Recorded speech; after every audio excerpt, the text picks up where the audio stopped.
ये बच्चों चलते हैं मेंटल मैथ क्लास 7th के नेक्स्ट क्वेश्चन की तरफ। मैं हूं हरी सर और आप देख रहे हैं मेरा यूट्यूब चैनल चलो कदम बढ़ाएं। तो बच्चों हालांकि मैंने नेक्स्ट क्वेश्चन बोला है लेकिन नेक्स्ट क्वेश्चन नहीं, नेक्स्ट चैप्टर की तरफ चलेंगे और एक न्यू चैप्टर है। चैप्टर नंबर यहाँ पर मैं आपको बता देता हूँ 11। जी हाँ, चैप्टर नंबर 11 है और 11 यानी पेरीमीटर एंड एरिया। ठीक है बच्चों, ये हम फाइंड आउट करेंगे और साथ ही इसको सॉल्व करने से पहले मैं आपको कुछ फॉर्मूले के बारे में बताना चाहूँगा। ठीक है बच्चों, तो हम कर रहे हैं चैप्टर नंबर 11, ठीक है, जो है area and perimeter. Area and perimeter ये हम लिख लेते हैं, एरिया एंड पेरीमीटर। ठीक है बच्चों, ये तो सबसे पहले यहाँ पर आता है बच्चों रेक्टेंगल। तो रेक्टेंगल का अगर हमें ये लिख लेता हूँ मैं पहले रेक्टेंगल। ठीक है, रेक्टेंगल का अगर हमें एरिया निकालना हो या पेरीमीटर निकालना हो, ठीक है बच्चों, यहाँ पर मैं इसको नाम दे देता हूँ ABCD। ठीक है बच्चों, इस तरीके से। तो अगर हमें एरिया निकालना है बच्चों, यहाँ पर एरिया निकालना होगा तो क्या होगा, लेंथ इनटू ब्रेथ होता है। ये लेंथ होती है बच्चों और ये ब्रेथ होती है। ठीक है, इस तरीके से। अगर हमें पेरीमीटर निकालना है तो उसको भी मैं यहाँ पर लिख लेता हूँ। तो पेरीमीटर निकाला तो बच्चों ये होता है फॉर्मूला 2L+B। ठीक है, ये होता है, या फिर आप निकाल सकते हैं सम ऑफ साइड्स। ठीक है, इस तरीके से सम ऑफ साइड्स। अब मैं आपको बताता हूँ, देखो जैसे आप यहाँ पर खड़े हैं, आपने यहाँ से चलना शुरू किया, फिर इधर गए और फिर इधर आ गए, फिर वापस यहाँ पर आ गए, इसे ही बोलते हैं पेरीमीटर। ठीक है बच्चों, टोटल लेंथ, ठीक है, ऑफ द फिगर।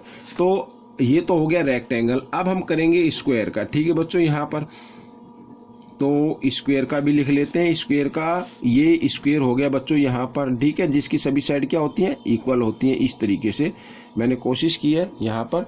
तो ABCD ये सभी साइड क्या आपस में इक्वल हैं।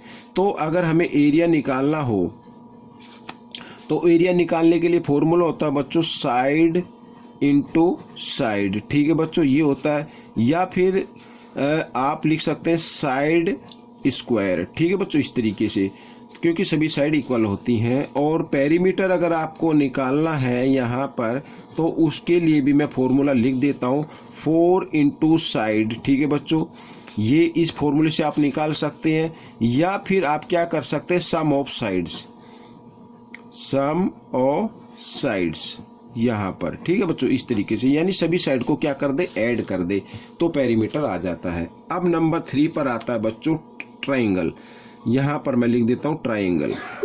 अब ट्राइंगल भी बच्चों यहाँ पर कई क्वालिटी के होते हैं। तो ट्राइंगल में सबसे पहले अगर ये ट्राइंगल हो गया यहाँ पर बच्चों इस तरीके से ABC। ठीक है, ये AB तो हो गया बेस और ये हो गई इसकी हाइट। ठीक है, यहाँ पर तो इसका अगर एरिया निकालना हो तो एरिया निकालना पड़ेगा बच्चों बेस, यहाँ पर 1/2 आएगा पहले, बेस इंटू हाइट। ठीक है, क्योंकि उसमें हाइट जरूर दी होगी, ये वाली हाइट, तभी आप इसका एरिया निकाल सकते हैं। और पेरीमीटर की बात करूं मैं तो पेरीमीटर निकालने के लिए बच्चों आपको क्या करना होगा, सम ऑफ साइड्स। ठीक है बच्चों, सम ऑफ साइड्स, ये सभी साइड्स को क्या कर दे, ऐड कर दे बच्चों। ठीक है, तो ये आ जाएगा। फिर 4 आता है इक्विलेटरल ट्रायंगल आता है बच्चों, यहाँ पर मैं लिख देता हूँ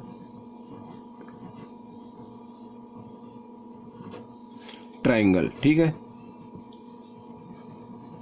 इक्विलेटरल ट्रायंगल क्या होता है, जिसकी सभी साइड क्या होती हैं, इक्वल होती हैं, इस तरीके से। ये तो अगर एरिया निकालना हो हमें तो एरिया कैसे निकालेंगे बच्चों, तो इसका फॉर्मूला होता है √3/4 और A²। A का मतलब यहाँ से साइड से है। ठीक है, ये साइड से है।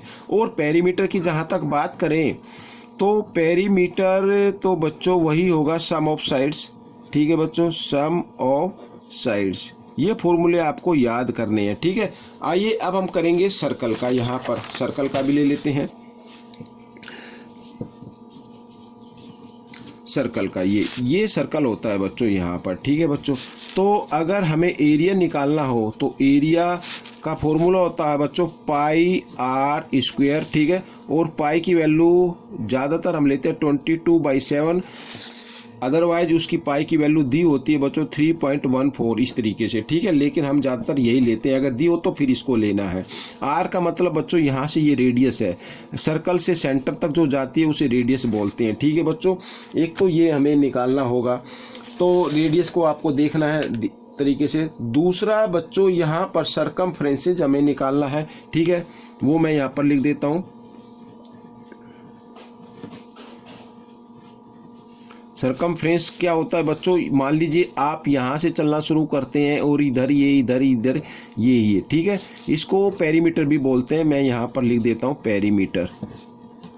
तो पेरीमीटर भी बोलते हैं। तो ये टोटल लेंथ कर ली, तो इसका एक फॉर्मूला होता है बच्चों, एक तो होता है 2πr, ठीक है बच्चों। यदि रेडियस गिवन है तब लगाएंगे ये। अगर यहाँ पर डायमीटर गिवन है, डायमीटर होता है सेंटर से होते हुए दूसरे पार्ट तक जाना, ठीक है, इसे बोलते हैं डायमीटर। तो उस कंडीशन में पाई डी से भी आप पेरीमीटर निकाल सकते हैं। तो बच्चों ये थे कुछ फॉर्मूले, ठीक है, जो आपको क्या करने, लर्न करने हैं, ठीक है, इस चैप्टर के अंदर सीखने हैं। और भी कोई फॉर्मूला आता है तो मैं साथ साथ उसको बताता जाऊंगा और क्वेश्चन को हम सीखते जाएंगे। साथ ही इस वीडियो को देखकर दूसरों को भी सिखाते रहना है। तो मिलते हैं अब फर्स्ट क्वेश्चन में, तब तक के लिए बच्चों धन्यवाद।